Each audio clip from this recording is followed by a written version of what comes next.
Politics பண்ணிட்டாங்க. இப்போதைக்கு படம் வேணாம். எம்ஜிஆரோட ஒரே ஒரு படம் அப்பா ஒர்க் பண்ணியிருக்காரு. அது ரொம்ப பேருக்கு தெரியாது. ஏன்னா, சிவாஜி கணேசன் சிவந்தமன் எடுத்தாங்க இல்லையா? ஆமா. அதுக்கு முன்னோட அன்று சிந்திய ரத்தம்னு ஒரு கதை பிளான் பண்ணாங்க. சரி. எம்ஜிஆர வச்சு. ம்.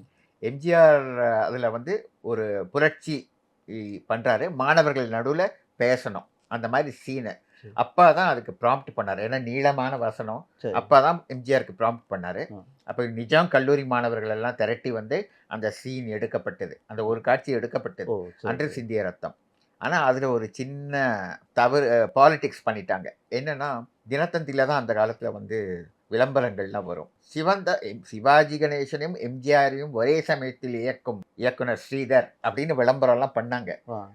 சிவந்தமன்னும், அன்று சிந்திய ரத்தமும் ஏறக்குறைய ஒரே டைம்ல தான் பிளான் ஓ! செய்யப்பட்டது. சரி. இருவரையும் வைத்து ஒரே சமயத்தில் இயக்கும் இயக்குனர் ஸ்ரீதர் அப்படின்னு அவர பெருமைப்படுத்தும் விதத்தில் விளம்பரம்லாம் கூட வந்தது.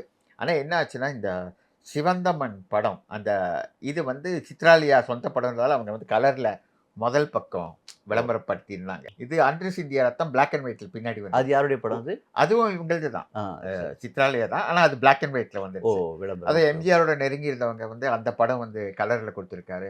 உங்க படம் பிளாக் அண்ட் ஒயிட்ல குடுத்துருக்காங்க. யாரோ ஏதோ சொல்லி மனச கலைச்சு, இப்போதைக்கு படம் வேணாம் அப்படின்னு சொல்லிட்டாரு எம்ஜிஆர்.